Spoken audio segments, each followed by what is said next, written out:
എറണാകുളം നേര്യമംഗലത്ത് കാട്ടാന പിഴുതെറിഞ്ഞ പന ദേഹത്ത് വീണ് മരിച്ച ആൻ മേരിയുടെ മൃതദേഹം സംസ്കരിച്ചു. വീട്ടിലെ പൊതുദർശനത്തിന് ശേഷം പാഴായി സെന്റ് സെബാസ്റ്റ്യൻസ് ചർച്ചിലായിരുന്നു സംസ്കാരം. അപകടമുണ്ടായ ചെമ്പൻകുഴിയിൽ ഉൾപ്പെടെ കാട്ടാനശല്യം തടയാൻ നടപടി വേഗത്തിലാക്കുമെന്ന് മന്ത്രി പി രാജീവ് പറഞ്ഞു. ഇന്നലെ വൈകുന്നേരത്തോടെയാണ് ചെമ്പൻകുഴിയിൽ വെച്ച് ആൻമേരിയും സുഹൃത്ത് അൽത്താഫും സഞ്ചരിച്ച ബൈക്കിന് മുകളിൽ കാട്ടാന കുത്തിമറിച്ചിട്ട പന വീണത്.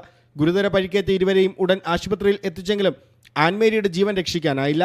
അൽത്താഫിനെ വിദഗ്ധ ചികിത്സയ്ക്കായി കോതമംഗലത്തെ ആശുപത്രിയിൽ നിന്ന് കൊച്ചിയിലെ സ്വകാര്യ ആശുപത്രിയിൽ പ്രവേശിപ്പിച്ചിരിക്കുകയാണ്.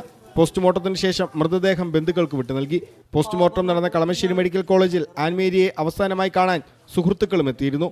മന്ത്രി പി രാജീവും കോതമംഗലം MLA ആന്റണി ജോണും സ്ഥലത്തെത്തി. കേരളത്തിന് സാധ്യമാകാവുന്ന രൂപത്തിലുള്ള കാര്യങ്ങൾ ചെയ്യുന്നുണ്ട്. ഇവിടെയും കുറേ നടപടികൾ സ്വീകരിക്കുന്നുണ്ട്. പിന്നെ ആനകൾ അല്ലെങ്കിൽ വന്യമൃഗങ്ങൾ മറ്റ് സ്ഥലങ്ങളിലേക്ക് ഇറങ്ങി വരാതിരിക്കാൻ കഴിയുന്ന രൂപത്തിലുള്ള സംവിധാനങ്ങൾ അതിനകത്ത് എങ്ങനെ ക്രമീകരിക്കാൻ കഴിയും, ഇത്തരം കാര്യങ്ങളെല്ലാം സർക്കാർ നടപടി സ്വീകരിച്ചിട്ടുണ്ട്. സംഭവത്തെ തുടർന്ന് ജനപ്രതിനിധികളുടെയും നാട്ടുകാരുടെയും നേതൃത്വത്തിൽ ചെമ്പൻകുഴി ഫോറസ്റ്റ് സ്റ്റേഷനിലേക്ക് പ്രതിഷേധ മാർച്ചും ധർണയും നടത്തി. മീഡിയ 1 കൊച്ചി.